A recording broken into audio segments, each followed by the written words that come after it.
This is what they call a crescendo in the field of music, particularly in classical music for the day. So Shashi is here, and we hope that there will be music after you speak. He needs no introduction. He's a fine speaker. He's a great writer, more prolific. You often wonder how many more books he would write if he was not a full-time politician. And sometimes I wonder whether you're a full-time writer or a full-time politician. But today he's going to speak to us about why dissent is a right, necessary, whatever. So this morning, quite serendipitously, I read Voltaire, who said that it is dangerous to be right when the government is wrong. And so on that note, I wanted to sort of provoke you also a bit. Is dissent itself enough? And the subject of the season is really CAA and other acronym soups like NPR and NRC, and a lot of people confuse NRC with NPR. And since the Congress government had implemented the NPR, is the Congress party against the NPR? What's the way out? So the general drift is that politics cannot be an argument industry. So we should have some solutions, some ideas to take this forward, and maybe that will win you the next election. Not you personally, but the party. Ladies and gentlemen, please welcome Shashi Tharoor.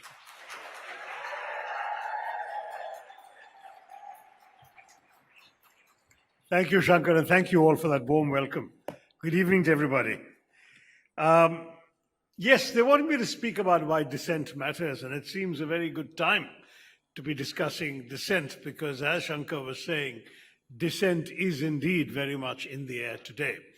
But rather than answer his specific question, which I'm quite willing to do right away, let me just lay out a few basic general thoughts and leave the rest of the time to your questions. What I would really value would be an interaction with all of you as to what's on your mind, and feel free to dissent from whatever I have to say, and I would be happy to push back as well. And at that point, I'll also go into the details of why the Congress's NPR is not apparently the BJP's NPR. But we can address all of those later. I wanted to really situate the topic within a certain framework that corresponds to my understanding of why dissent is important in a democracy like ours, and then we'll have an interaction. So I'm not going to take a whole lot of time, but I'm just going to try and lay out the basics for you.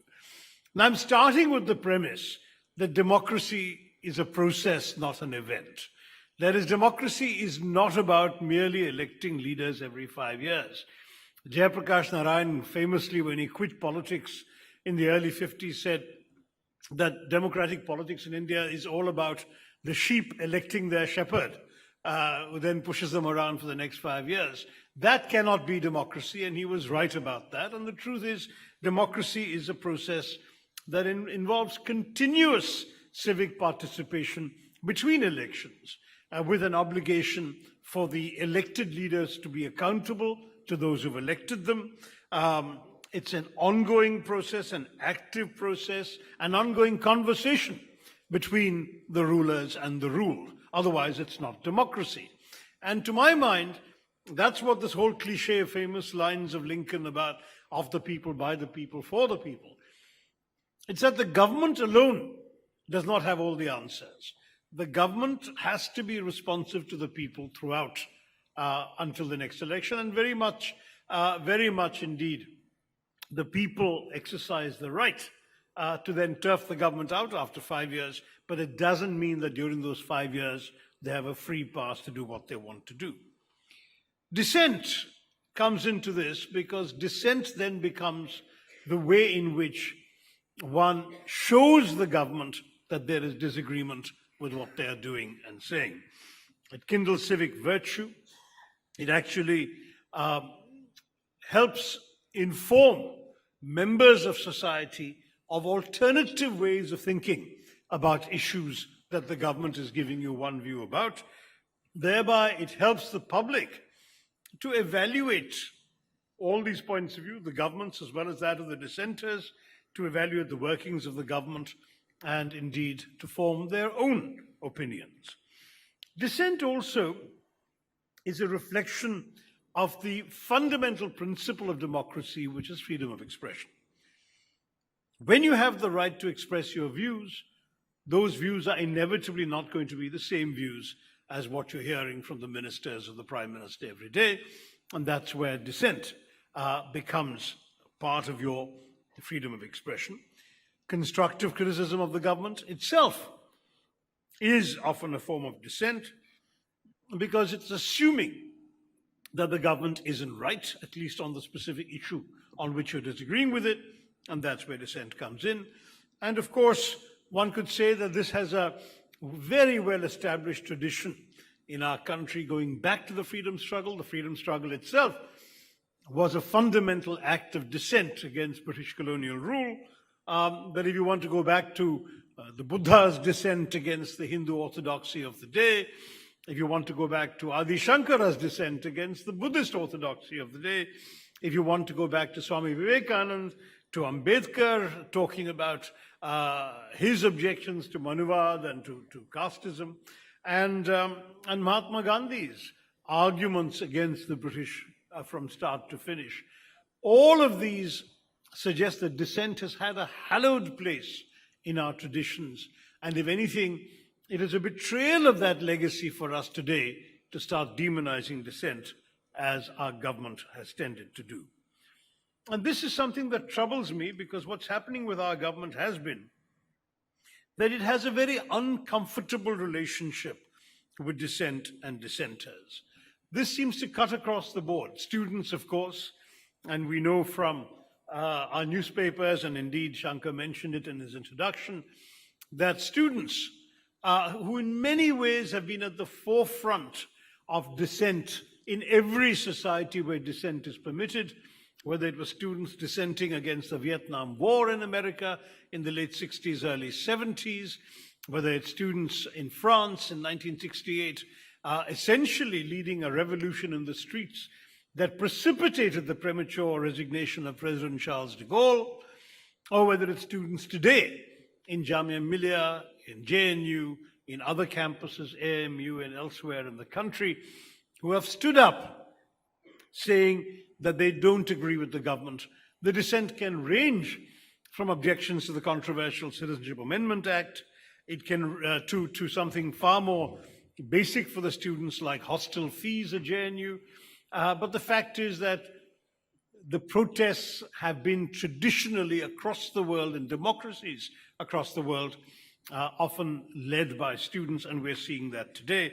And sadly, we are seeing in response police brutality against the students. We saw it at Jamia just a couple of weeks ago, 10 days ago. We saw it in JNU, not police brutality yesterday and Sunday in JNU, but rather police indifference, while others wearing very inadequate masks marched in to inflict their brutality on the students. And then, of course, young people have, through this range of protests, been able to demonstrate their own faith in their inalienable rights of free speech.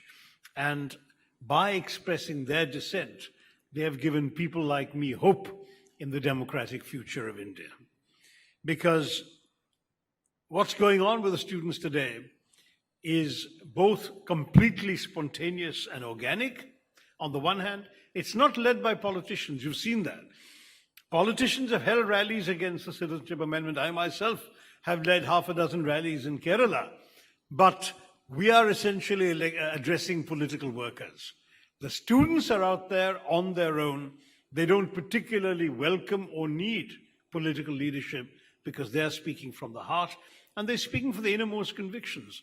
Of all the tweets I've issued on the CAA, one that stuck in my mind as being particularly searing was the girl at Jamia Millia screaming, and this was, the video itself is there on my Twitter feed from 10 days ago if you want to see it, screaming at the police, "I'm a law student. You have broken into my girls' hostel and beaten us. You've invaded our library." Tomorrow is my Constitution exam. What have you left of the Constitution for me to write in my exam? And this is coming from the heart. It's not a political script. In fact, the divisive politics of this government has provoked a dissent that is actually a dissent against the government, not a dissent against the country, because it is profoundly in support of the values of the Constitution of India, the values of equality, of secularism, of liberalism, all of which are being trampled upon by the government's policies of the Citizenship Amendment Act and their proposed NRC. And so dissent in this particular context is particularly proudly nationalist. They sing the national anthem. They don't sing Inkilab Zindabad or overthrow this government. They're singing the national anthem to say that what they are saying is deeply anchored in the values of our freedom struggle. So the government has a very deeply uncomfortable relationship with these dissenting dissenters. But it's not only the students that they're uncomfortable with. They're uncomfortable with those who would be more active in their opposition to the government. It's shocking and dismaying that the country with the worst record of internet shutdowns is India. We are a democracy, supposedly. We have shut down dissent in Kashmir by turning off the internet for 150 days. But even in other places, ranging from Assam to the nation's capital, the government's hair-trigger response to any risk of opposition and dissent appears to be to turn off the internet, to shut down mobile towers, to interrupt communications. This is a disgrace, and yet it's something we're all living with. And it's of course, in Assam it lasted 5 days, in Delhi it lasted 5 hours, but the fact that it happens at all is deeply shame-making.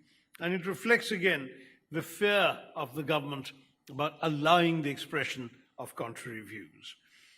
And we are seeing in many, many cases that dissent takes forms other than the form of merely speaking out. You have, for example, the university gold medalist in Pondicherry University who refused to accept her medal from a governor because she felt the governor embodied support for this undemocratic law. You have the image of a group of Hindus forming a human chain around a large number of Muslims when they wanted to offer namaz. So they were offering namaz, and in a sort of act of solidarity and protection, you find a large number of Hindus standing in front, allowing them to pray in peace. That's also a form of dissent. You have indeed international equivalents of that. You've seen, for example, the American athlete who refused to stand up for the national anthem and instead sank to his knees as a form of protest. Or you remember the gold medalist, the black athlete in Mexico City in '68, who, protesting the treatment of his people, raised a fist at the time that the gold medal was being put around his neck. These are also acts of dissent. It doesn't necessarily involve speaking out all the time. And the mere fact that these protesters today are standing up and continuing day after day in the face of all the forces of intimidation arrayed against them by the Indian state, this is something that is particularly welcome in our country, because it is more than the routine protests and dharnas, the routine short-lived agitations, the routine relay fasts that we have got used to seeing from the political class. What is the government's answer? It's to demonize and discredit dissent as illegitimate. They describe dissenters as anti-nationals. They invent new terms, the tukade gang, the urban nationals. What does the tukade mean? It means cutting up the country into bits. Who is actually trying to divide the country on the grounds of religion, region, language? It's the government, not the dissenters. The dissenters want to stand for a united India that keeps everyone together, irrespective of Hindu or Muslim, North or South, Hindi speaking or Tamil speaking. It's the government that draws these distinctions and has done so in pursuance of a narrow-minded political agenda. The Tukde gang are the ones ruling us, not the ones opposing them. But this has become now an effective propaganda tool. You can't handle dissent, you can't respond to dissent, so you label dissent in ways that will put people against them. And we've been seeing it since 2014. Kanhaiya Kumar was the famous poster boy for the crushing of dissent at one point. But as recently as this last year, we had a policeman on the judge's instructions filing an FIR against 49 prominent artists and intellectuals for the crime of writing a letter to the Prime Minister asking him to stop the increasing number of lynchings in the country in the name of cow protection. Now, fortunately, the FIR was eventually rescinded, but it shows you the reflexive attitude to dissent. If 49 intellectuals in this country can't write respectfully to our Prime Minister, saying there are people being lynched, human lives being taken in the name of the cow, please speak out against it, please stop it. And that then becomes seen as an anti-national act that merits an FIR, then you can realize in what perilous slope we are slipping down as far as dissent is concerned. I wrote to the Prime Minister at that time myself, and I invited as many members of the public as possible to do so. And a couple of sentences from my letter was this: our great country is built on the bedrock of coexistence of diverse and often diverging views and ideologies. This is what makes India a vibrant and successful democracy. Those who criticize or have opposing views to yours should not be deemed anti-national or enemies. If we are all blind to the problems that exist and impact Indian citizens, we risk betraying the values enshrined in our Constitution. And this is a particular problem we have because dissent is indispensable in India because of the nature of our society. As we all know, we are a country of enormous diversity and pluralism. India imposes no narrow conformities on its citizens, not even in the very nature of our Indianness. You can be many things and one thing. You can be a good Tamil, a good Muslim, and a good Indian all at once. The point is that we, unlike, for example, the Yugoslavs, I dealt with the Yugoslav civil war in my UN days, where, as the Freudians observed, the Yugoslavs were going to war over the narcissism of minor differences. They were all descended from the same Slavic tribes that settled the Balkan Peninsula in the 7th century, and yet they were butchering each other, often people with the same names, the same blood. In India, unlike the narcissism of minor differences, we've always celebrated the commonality of major differences. We are a land of belonging rather than of blood. When Tagore spoke of the idea of India, he was talking about a land, one land embracing many. The idea that a nation may endure differences of caste, of creed, of color, culture, cuisine, conviction, costume and custom, and still rally around a consensus. And that consensus had to be around a very simple principle, that in a large and diverse country like India, you don't really need to agree all the time, so long as you agree on the ground rules of how you will disagree. That is where dissent comes in.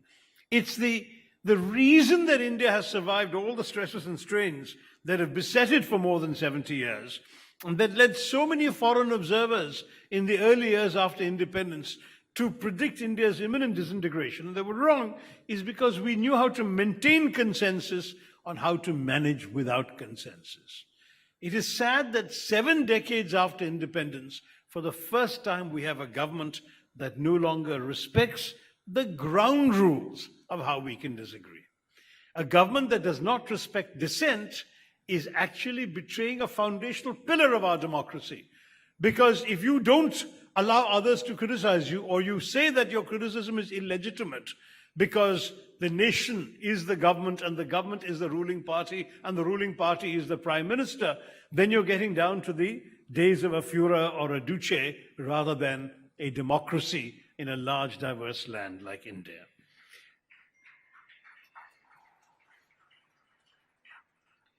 And so, if I can repeat something that I said many years ago and has been quoted often enough, so you may have already be familiar with it, but my argument when I was in America and speaking about India there, I would say, look, you guys may be a melting pot, we're not. We in India, we are a thali. We are a collection of different dishes. sumptuous dishes were in different bowls. Each tastes different, and because each is in a separate bowl, it doesn't flow into the next. It does not even necessarily mix with the next, but they belong together on the same platter, and they combine together and complement themselves on your palate to give you a satisfying repast. That is India. And therefore, India is a land that seeks to celebrate its diversity and its historically rich and pluralistic traditions. This government, for example, swears by Swami Vivekananda, completely hypocritically, because they haven't actually imbibed anything that he has taught them. But if you read Swami Vivekananda, and since he did most of his preaching in English, I can claim to have read him in the original and not through some translation from Sanskrit. Swami Vivekananda spoke very, very powerfully of one fundamental idea. He said when he spoke in Chicago in 1893 at the World Parliament for Religions, said, "I'm proud to speak of you on behalf of a nation and a religion that has taught the world not just tolerance but acceptance." What does that mean? I read that as a teenager and it stayed in my mind. I've been thinking about it ever since. We all went to school and learned that tolerance is a virtue, right? In our history books, we're told a tolerant king is a good king because he allows other people to live in his kingdom and so on. But when you really think about it, tolerance is a pretty patronizing idea. The tolerant king or the tolerant ruler, or today the tolerant prime minister, what do they want? They say, "I have the truth, you are in error, but I will magnanimously allow you the right to be wrong." That's essentially what tolerance is all about. But what is Swami Vivekananda preaching? He's preaching acceptance. And what is acceptance? Acceptance says, I believe I have the truth. You believe you have the truth. I will respect your truth. Please respect my truth. That is the essence of democracy as well. That is where dissent comes in.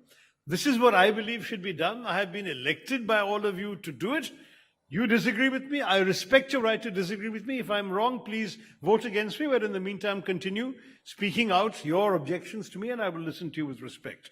That idea of dissent, which I would argue is what Vivekananda celebrated, it's what Mahatma Gandhi lived, and it's the dissent that we have traditionally enjoyed as our right in this democracy. Indeed, if it weren't for this kind of dissent, our present government would never have been elected in 2014 because they came to power on the backs of many years of dissent against the UPA, including the extraordinary Anna Hazare movement, which captured the imagination of the cities and the urban middle class in this country and helped to discredit the government we had. All of this essentially occurred because dissent has been respected in this country and allowed to flourish.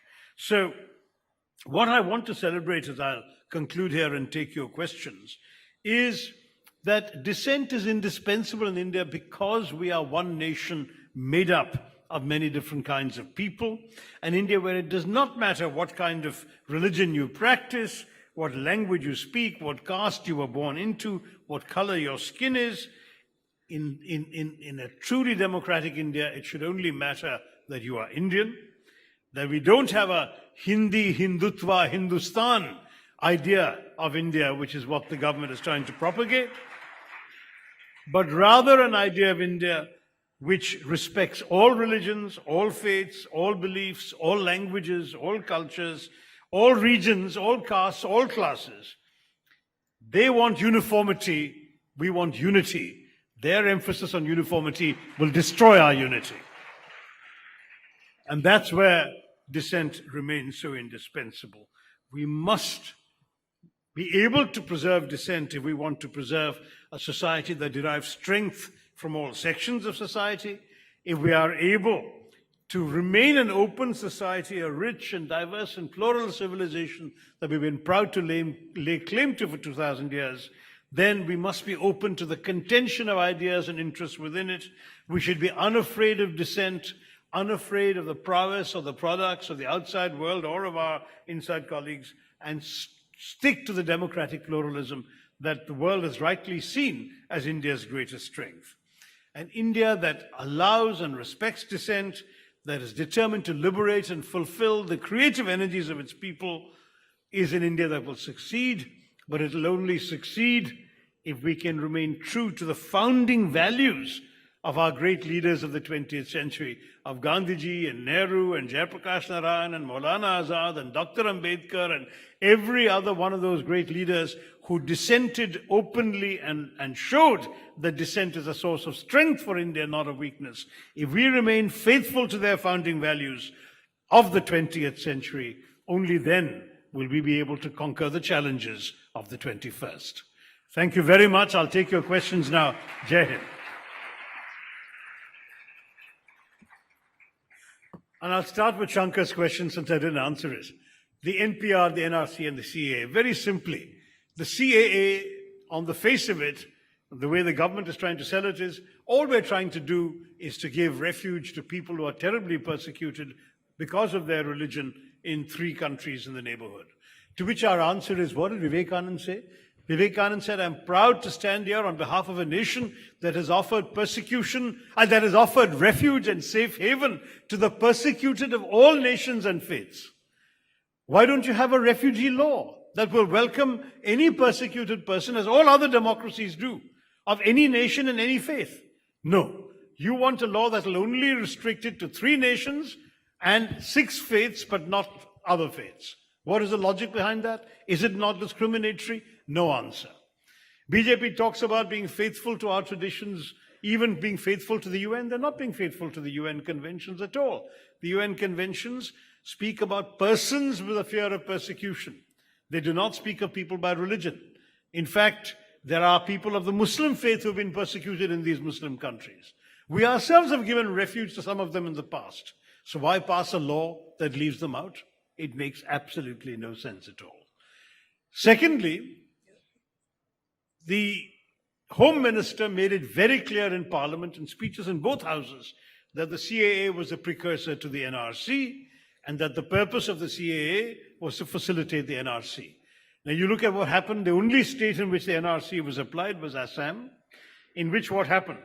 They thought they would be eliminating a large number of Bengali Muslims, and they found that if you applied the strict criteria of the NRC of documentation proving you were born in India and so on, then you also excluded a large number of Bengali Hindus, plus a few others.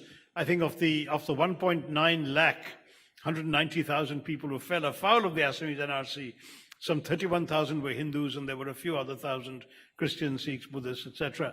So the government said, oh my gosh, we better have a law that protects those people.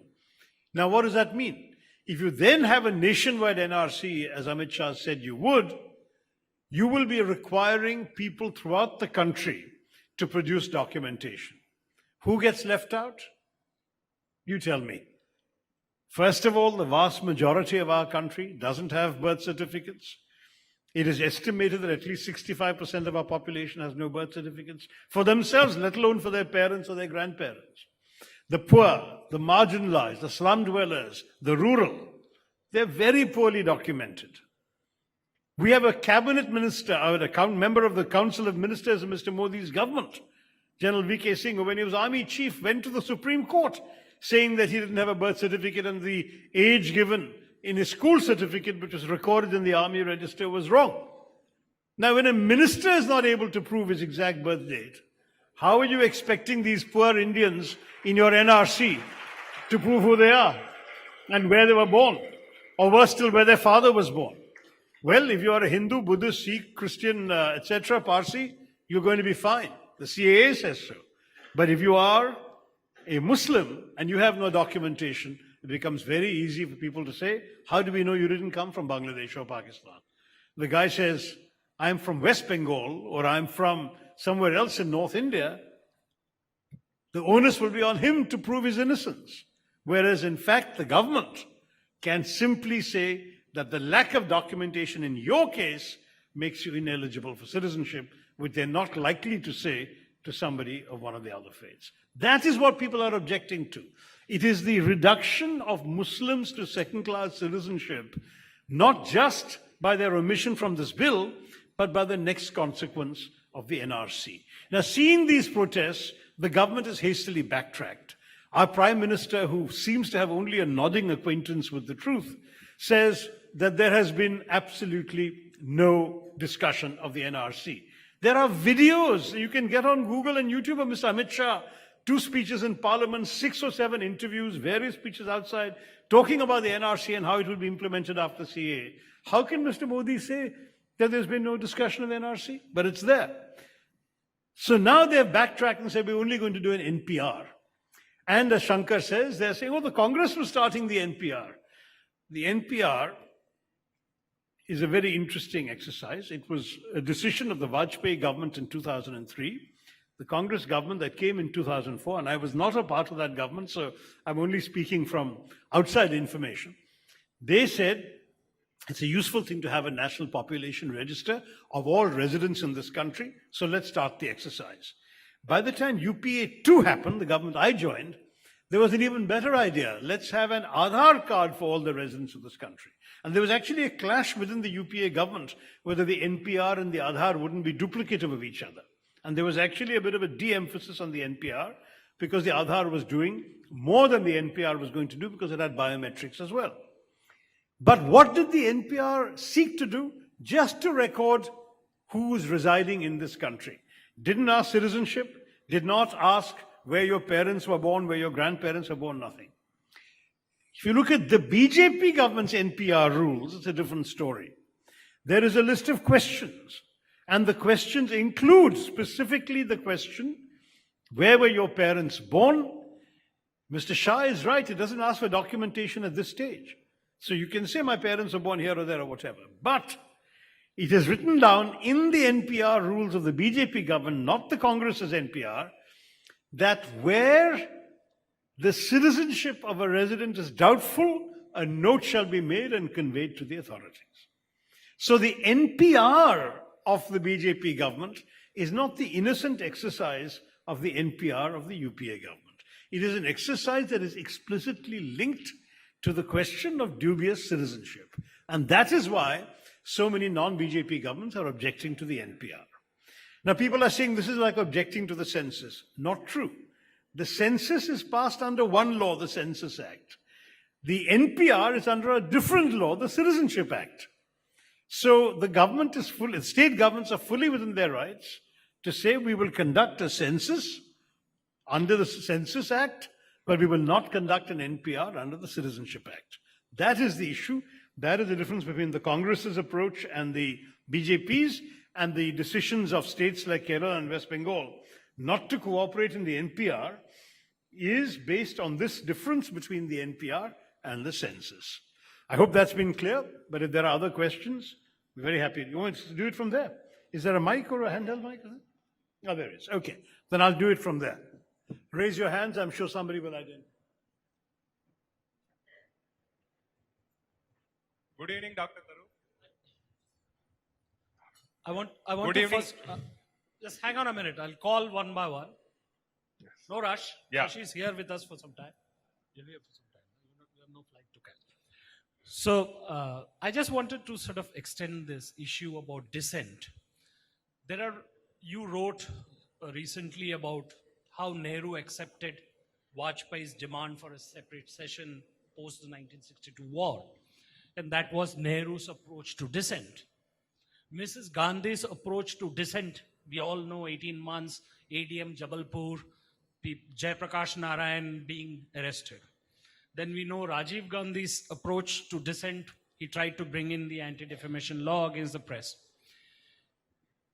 How does the Congress, now this is a question that I wanted to take to you because dissent has to also have a context in not taking away the right to dissent, but how does the Congress explain this dichotomy? This is what they call trolling, except that it's being done not on social media, but in front of you all. Let me say very clearly, I joined the Congress party in 2009. And in Kerala, we have all these open-air debates. So my opponents would religiously put somebody in the front row of the debates with a copy of the Malayalam edition of my books to read aloud as part of their question my criticisms of the emergency in the Congress government of that time. And I would say truthfully, I'm fighting the elections of 2009, not of 1977. In 1977, I would have voted against the Congress. And had I been a candidate, it would not have been for the Congress. I'm not a fan of the emergency.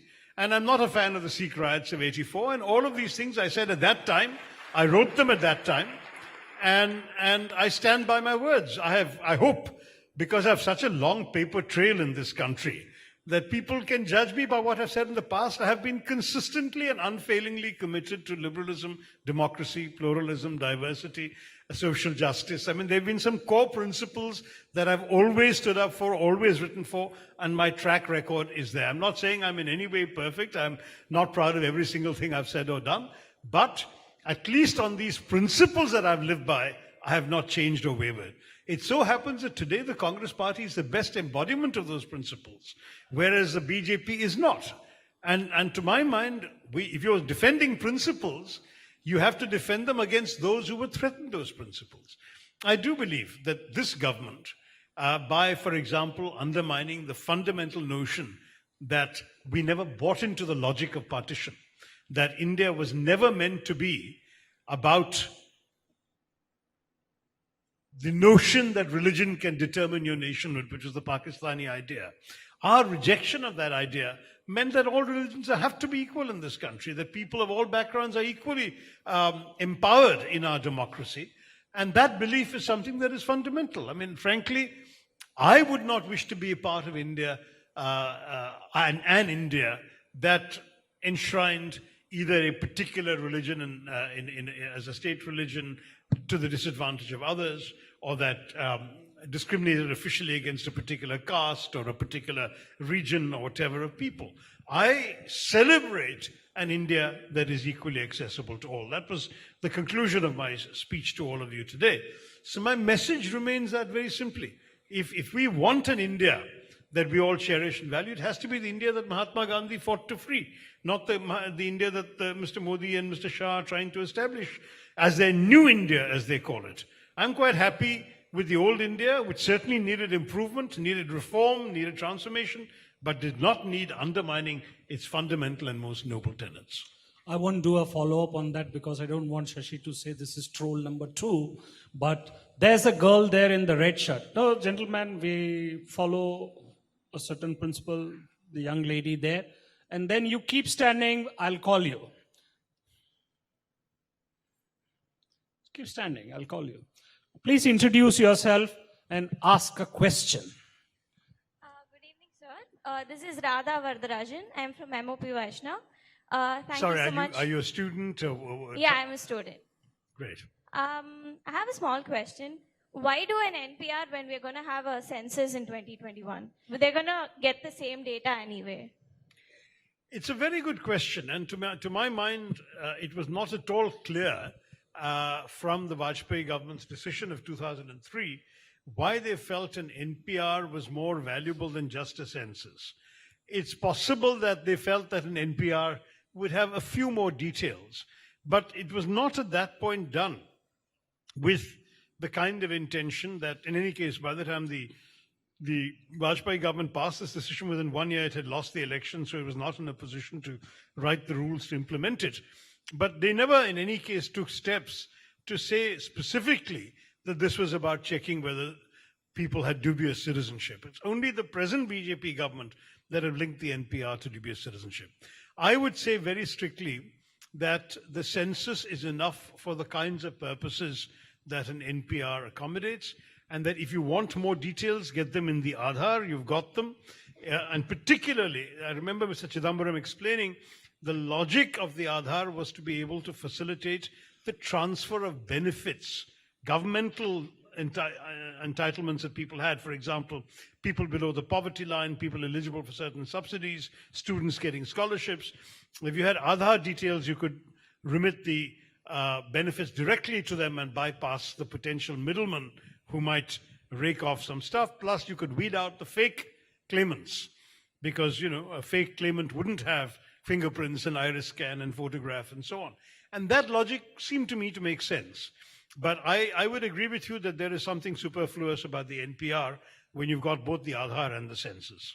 Let me just add to that. There is a context to why the NPR came up. And having written a book on Aadhaar, I can sort of expand on this. Yeah, please. Is that after the 1999 Kargil war, the K.S. Subramaniam committee gave a lot of recommendations. One of that was for a national identity card, which became an NPR. And by the time Aadhaar came, Aadhaar was NPR on steroids, basically because it had biometric data. And so technically speaking, 125 crore people living in this country are already on an NPR on a platform called the UIDAI. So technically speaking, the NPR exercise need not happen. Only those who are not having an Aadhaar card. Because what does the National Population Register say? It says that you're a resident of this country. It doesn't say you're a citizen of this country. There is a distinction. So just before I go to that gentleman. No, which is why I was saying census and Aadhaar should be enough. Yeah. And before I go to that gentleman there who's standing patiently, Shashi, the one question that I wanted to ask you. The National Population Register is under the Citizenship Act. The Citizenship Act under Schedule 7 of the Constitution says it's a central, it is under the center. So there is a buzz among the BJP and in people in government that states that refuse to implement the NPR will be hauled up, they will be denied allocations, there could be 356 and, governor's diktat, president's directive, all of this could happen. You have now quite a few states the Congress is ruling in coalition and on their own. How would the Congress deal with that? Well, let me say, first of all, that the central government cannot even conduct a census without the cooperation of the state government. State government will ask its employees, school teachers, and others drawing salaries from the state government to actually do the work, the legwork of going door to door and collecting the information. So if the state government says that our employees are not going to go out and do the NPR work, I think in practice it cannot be implemented. So if you're saying the threat is they'll dismiss the government and impose presidential rule, they may have a major public uproar on their hands. And the question is they have to ask themselves whether this is really worth it. I know that the two states that have publicly declared they will not cooperate, which are Kerala and West Bengal, are not Congress-ruled states. They're both other parties, left and TMC respectively. But I know the Congress is extremely negative at the moment about it. And if I'm not mistaken, at least two Congress chief ministers, Rajasthan and Chhattisgarh, have spoken negatively about the idea of conducting this. Whether they have actually said, we will not cooperate, I have not checked and seen. But the two who have openly said they will not cooperate are West Bengal and Kerala. Both governments, I think, if they are dismissed on this issue, there will be a major uprising in the streets, which I hope any responsible government in Delhi will rethink. I think it's important for them to realize that this is a large and diverse country, and you don't just impose your will without paying attention to why people are objecting. So to my mind, what you're saying is alarming. I mean, president's rule hasn't been imposed anywhere for quite some time, other than Kashmir for a particular reason. It ranges from denial of PDS. Well, on that you've seen Kerala has already passed a resolution decrying the CAA, and in revenge, the government has denied it flood relief funds. And what is more, the Kerala governor has already come, or is he coming tomorrow to this conference? I hope somebody will ask him how he feels about representing a central government that has denied flood relief to one of the worst hit flood-affected states in the country over the last 2 years, merely because of politics. I mean, this is not the cooperative federalism our Prime Minister spoke about. This is actually vindictive unitarianism on the part of the central government. Young man, introduce yourself, ask your question. Thank you, sir. I'm Adil Beg. Good evening, Mr. Shashi Tharoor. Chennai loves you. Thank you. I love Chennai too. Dr. Tharoor, you are having Nehruvian traits and characteristics. Why not run for 2024? And one more thing, another dimension of dissent with respect to the topic is the dissent which is lacking because of the anti-defection law to the parliamentarians like you. So how we can reform this anti-defection law to create a balance between dissent at one point and Ayaram, Gayaram at another side? Very, very good questions. On the first one, I honestly,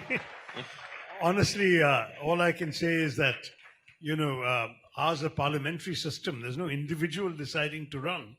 Parties have their own leadership, and my party has a leadership, and that's essentially where it is. So you're very kind to to talk about me individually, but I'm just playing my part. Whether I will contest in Trivandrum in 2024 also depends on the party. But 3 times the voters of Trivandrum have placed their faith in me, and I'll try not to let them down. But I do want to come back to your second question, because I have actually spoken publicly against the anti-defection law and written against it. You can read an essay by me in Open magazine called The Crisis of Representation about a year ago. Just Google that phrase. You'll see where I've talked about how the anti-defection law unfortunately resulted, there's a famous English expression, the road to hell is paved with good intentions. This had a good intention, which is to prevent unprincipled defections. But it's turned out to be the road to hell, because it means that MPs are no longer able to speak their conscience on any issue, because on every issue there is a whip and the anti-defection law applies. So whether or not they actually disagree with their party, they have no choice but to vote with their party. That's not the way the British parliamentary system works. Even on fundamental issues like the war with Iraq and so on, individual MPs were able to dissent from their own government. Labour Party MPs, including the Foreign Secretary, in those days, the late Foreign Secretary Robin Cook resigned and made a very, very emotional speech. And the Trade Secretary. And the Trade Secretary and others. As recently as 2 years ago, the entire shadow cabinet spoke against the Labour leader and quit because of their disagreement with him over a stand on a particular bill. But the whip would apply only when there's a vote of confidence involved. You can't dissent from your own government on the budget. The budget would then essentially fail, and the budget fails, the government has to resign. So there you can understand a whip. To have a whip for everything else, the anti-defection law means that the price for challenging a whip is not only that you can be expelled from your party, you can lose your seat in parliament. And no one who has worked long and hard and fought to get a seat in parliament is going to just lightly give it up over one issue, any one issue. There may be 10 different issues on which they agree with their party, so they'll bite their tongue and carry on. I don't know if there's an easy solution. I mean, the closest one can come to a solution, which I have also advocated, is to limit the anti-defection law's terms to specific, to permit the whip only on specific issues, which would involve the confidence of the House in the government of the day, and that on other issues, MPs should be encouraged to vote their conscience. But the culture in our country has evolved to such a point that any MP who dissents too often, too openly with his own party leadership may in any case be vulnerable. It's just that it won't be by provision of law, it'll be by political convention. So the parliamentary system itself creates a certain premium on that. Most of our parties don't have enough intra-party democracy. We value democracy and dissent in the country as a whole, but within our institutions, we tend to prize loyalty and conformity over dissent. And that is a question that you're right to put your finger on, to which there is no easy answer. And that by that, he didn't necessarily mean about his own party, right, Shashi? No, I'm just making a general observation. Okay, Prabhu, you had a question?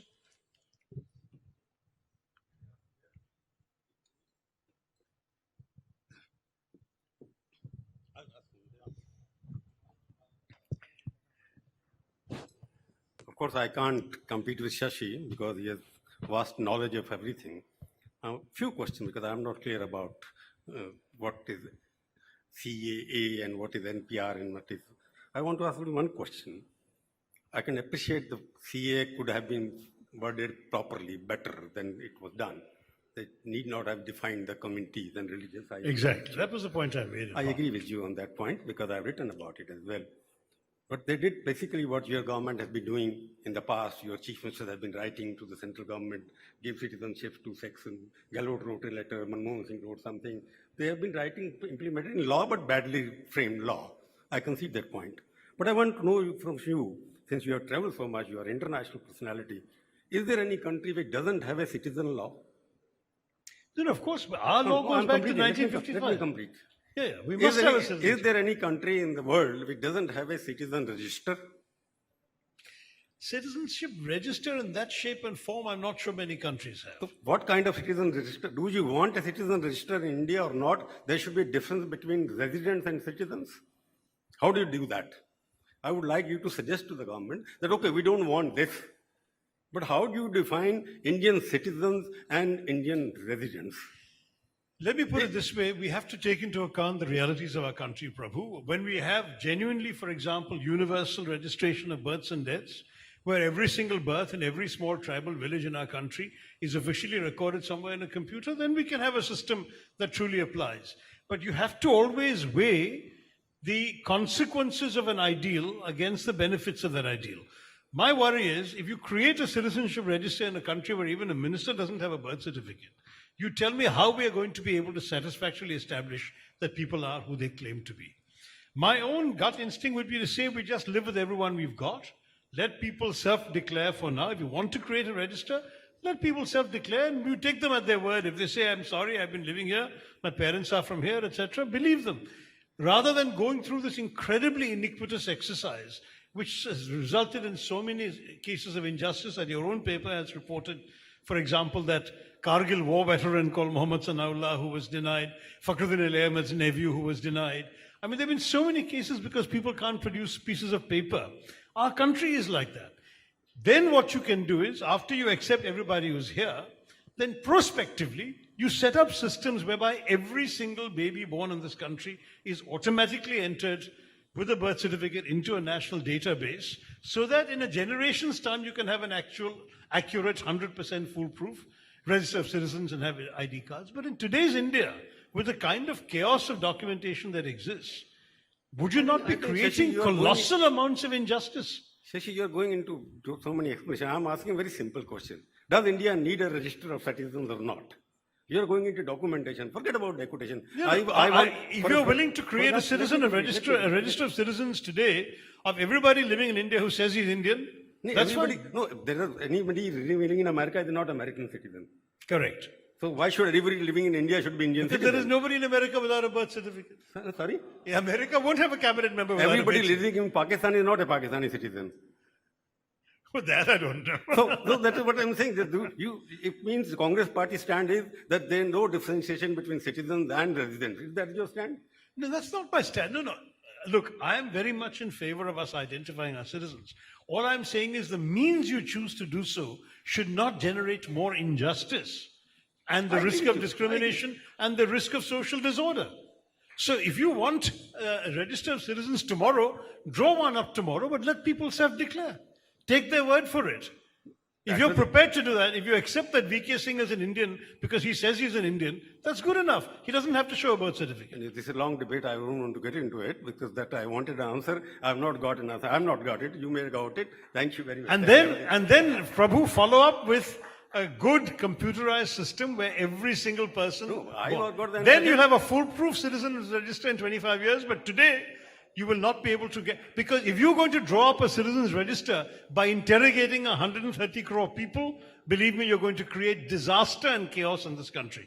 So I would say, create a citizenship register if you want, but you ask people, where were you born? Trust them. As far as I understood, the attempt is to identify citizens and residents. And you, the Congress party, is not able to, at least I am not clear whether you want to differentiate between the residents who can enjoy everything. They should not be thrown out of the country, but they should not be considered citizens of India till they go through the various rules and regulations which every other country in the world has, even Saudi Arabia has got. We should be like every other country. We should have, for example, universal birth certificates. Do we have it? You tell me. And we are in the absurd position where our government now says that even producing a passport is not satisfactory proof of identity and of citizenship. But that's now, not we are expecting the world to accept our passport as a proof of citizenship, but within India, our own government doesn't accept it. What kind of logic is this? No, it's not the government. It's actually a High Court ruling which says that the passport is not sufficient proof of citizenship. The Aadhaar card is actually proof only of residentship. Correct. The voter ID card has been declared as fake. So there is a documentation issue. That's exactly 17% of births in this country are not registered. Shankar, he must be knowing about it. When he talked about father's date of birth and place of birth, he must be knowing about it. I recently went to get a visa for my family and myself from a particular country I don't want to name, 3 countries in fact. Each one of them asked me about my father's date of birth and my father's place of birth.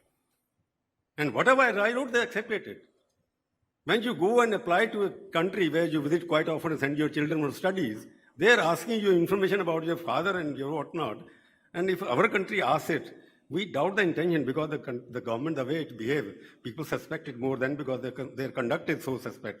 Therefore, I can agree with you on that point. That's my but, answer. But when somebody else asks you the father's name, grandfather's name, because you go there, give your biometric, give your children biometric, give your eyes, you give everything, they take your entire body survey, you give it. But when your own government asks anything, you suspect it. That is what the attitude I am talking about. No, Prabhu, we don't, please. Prabhu is being a bit demagogic here. When I myself made this point that people who are willing to go to get a US visa and surrender all this information, why can't they surrender to the government? I said that in the context of supporting the Aadhaar exercise. But the main difference is the US doesn't ask you for your father's birth certificate. I have seen the very corner of his old house where he was born, but I've never seen a birth certificate for him. If the government were to ask me to produce my father's birth certificate, I would fail. But I can certainly tell them the exact place and date and so on of the village in which he was born. The government has to trust me. If government wants me to trust the government in turn has to trust me. That's all I'm saying. Then we can all have a national register of citizens on that basis.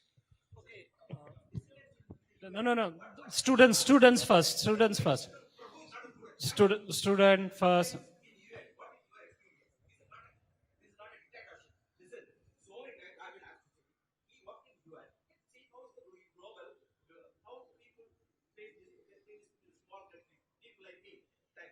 Okay, he answered that question earlier. Yeah. He said which countries have a citizen register. So. No, let me answer the Calm question. Calm down. The answer very simply is that every country has its own system, but because ours sadly has been dogged by problems of poor documentation, that establishing a national citizens register will have to involve a great deal of willingness on the part of the government to trust the word of undocumented Indians. If instead we start investigating and challenging the bona fides of every undocumented Indian, we will create major problems and social unrest for individuals. That is the issue I'm talking about. And let's face it, none of our systems are perfect. In the Assam NRC case, we've actually had a case where of a pair of twins, one was given Indian citizenship and the other was left off the register. I mean, can you imagine how the government can justify it? But this is the way our government also works. So given the limitations of all this, given the human injustices that can often follow, don't you think the decent, humane thing to do is to have a national register of citizens, definitely, but not to do it by insisting on proofs that 65% of Indians today are unable to provide? Okay, we have time for 2 questions. And the gentleman in the blue shirt who just asked the question, raising your voice and shouting at me. Sit down. Sit down. No, you can't bully. You can't bully me. Don't bully me. Okay, young lady behind, ask the question. The young lady. Good evening, sir.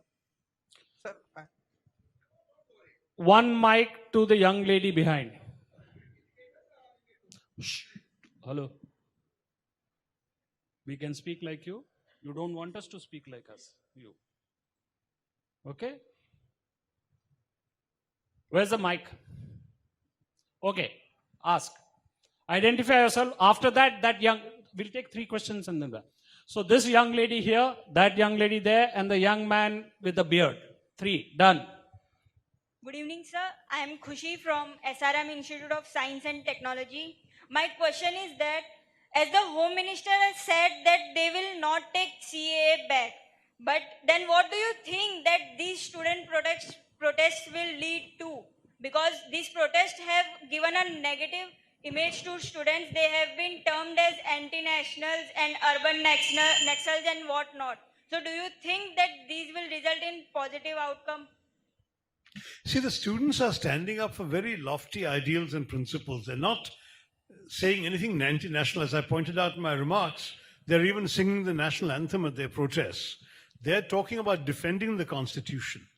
My own view is that the best way out for all this would be when the Supreme Court reconvenes this week and listens to some of these petitions, for them to look at the ample evidence that has been presented by many of us and simply declare the CAA to be unconstitutional.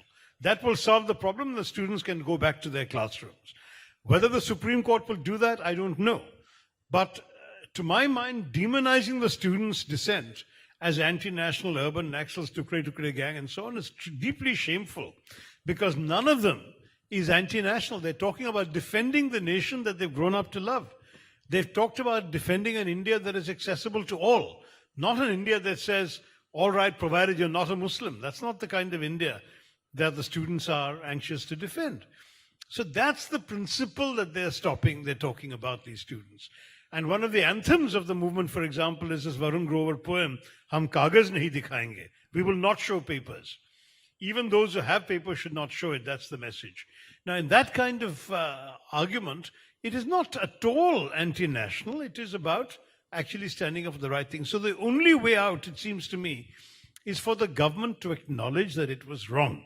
And the purpose of these protests is to shame the government into recognizing they're wrong. Now, the government is not going to back down, and Mr. Shah and Mr. Modi don't have a great record of backing down. Then the only hope lies in the Supreme Court. The cases are before the Supreme Court. The Supreme Court can, just studying the basic principles of the Constitution, Article 14, Article 15, there are many bases on which the Supreme Court could say that this law doesn't pass the smell test, that it's an unconstitutional law. And if they do that, and the government has to go back to the drawing board, one of the amendments that I suggested, which Prabhu seems to agree with here, and I don't know if Prabhu is listening anymore, but anyway, the suggestion that I had made in Parliament was, you remove the reference to any particular religion, say all persons who are persecuted are eligible for consideration. That's the international standard. That's what other democracies have. That's what the UN has. That'll be the end of the matter. The Akali Dal made the same suggestion. They're allies of the BJP. So my suggestion is actually not so controversial. The government could easily do that and still, be very strict in figuring out who's being persecuted and who's not. But to actually write in the names of religions into a law, I would say there's a better than 50% chance that the court will find it unconstitutional. That's my hope. The young lady there.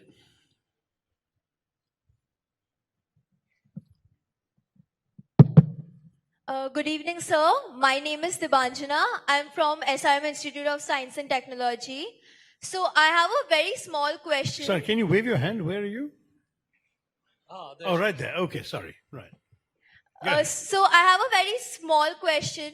So with respect to the present media and the United Nations organizations, we have seen that there are different countries in and around India which has shown certain trends towards ethnic cleansing or anything related to a persecution of a particular sector of people or religion. Sir, do you think by any chance the Indian government has or somehow been influenced by the trend shown by certain countries around India which has shown these trends? Sorry, I'm not sure I fully got last part. Just repeat the last part. We couldn't get. Just summarize the question. I think I got some bits of it, but not the whole. Okay, so there are countries around India which has shown certain trends towards ethnic cleansing. Yeah. Not taking names. However, do you think that the Indian government, by showing the CAA, is trying to show certain influence which it has got from the other countries? No, I don't think so. I think if you were to take the government at its word, they're only anxious to offer refuge to persecuted minorities, which is not something we object to. I myself have spoken up for persecuted Pakistani Hindus, Bangladeshi dissidents, all of these people over the years in the past. And there's not only is there no shame in that, there should be pride in our country that we are offering a home to people who are being persecuted in our neighborhood. The problem is not that. The problem is the Hindutva ideology of the government. Because the government, unfortunately, has an ideology that particularly demonizes one religious community, the Muslims. I mean, they have got this perception that when partition happened and Pakistan was created as a country for Muslims, India should have become a Hindu Rashtra. And the Hindutva ideology, if you read, in my book, Why I'm a Hindu, I've quoted at length from the writings of V.D. Savarkar, M.S. Gorwalkar, Deen Dayal Upadhyay. They all say that India should be a Hindu Rashtra. They say the constitution ought to be torn up and thrown away because it rests on the flawed premise, they all argue, of territorial nationalism. What is territorial nationalism? They're saying that the constitution assumes that India is a territory called India and the constitution is written for all the different people on it. Wrong, they say, the Hindutva ideologues. Wrong, because a nation is not a territory, a nation is a people, and the people of India are the Hindu people, so the constitution should have been for a Hindu Rashtra. This is their belief. In the RSS, they've grown up with this belief. This is indoctrinated in their shakhas and in their teachings. So they have come to power believing that at bottom India is a Hindu Rashtra and the country should be for the Hindus alone. In fact, in their manifesto of 2014, they only said, we will give refuge to persecuted Hindus. When it was pointed out there are others also being persecuted, that's when they changed their law. The manifesto 2019 mentioned the other religions for the first time. So the BJP is following a particular set of beliefs that is independent of the other countries. But in the process, they are mirroring the logic that Gandhiji rejected. We rejected the idea in our nationalist movement, we rejected the idea that your religion determines your nationhood. We rejected the idea that there was a logic to create a country called Pakistan for people of one religion. We said, no, ours is a country where people of all religions can live and work together and dream the same dreams together.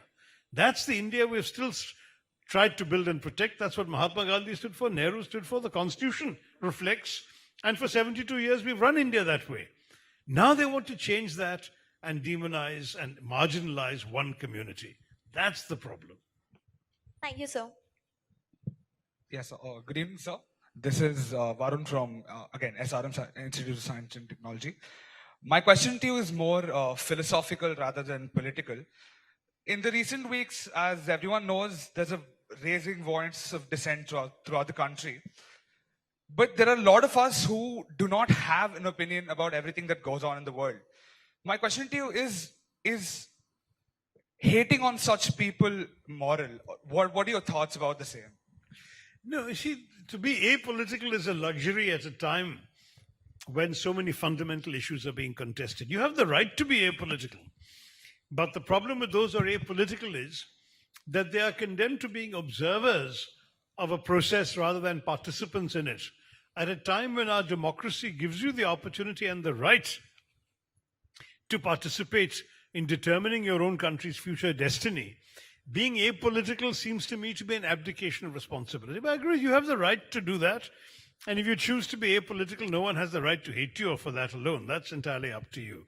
But I still would regret it. I would think that as a person of education and therefore of some consciousness awareness, you ought to take an interest in these issues because they're determining the lives and future of the country, of your friends and neighbors, and indeed of your family. Your children yet unborn may be growing up into an India that's shaped very differently by the decisions to which you are being indifferent today. Being apolitical is not being without an opinion. So you must have an opinion, you must know. And if you don't step up to the plate and sort of put your word across, then tomorrow you can't blame anybody for what you are experiencing. This is the mistake that often happens in democracies which sort of go down the slope.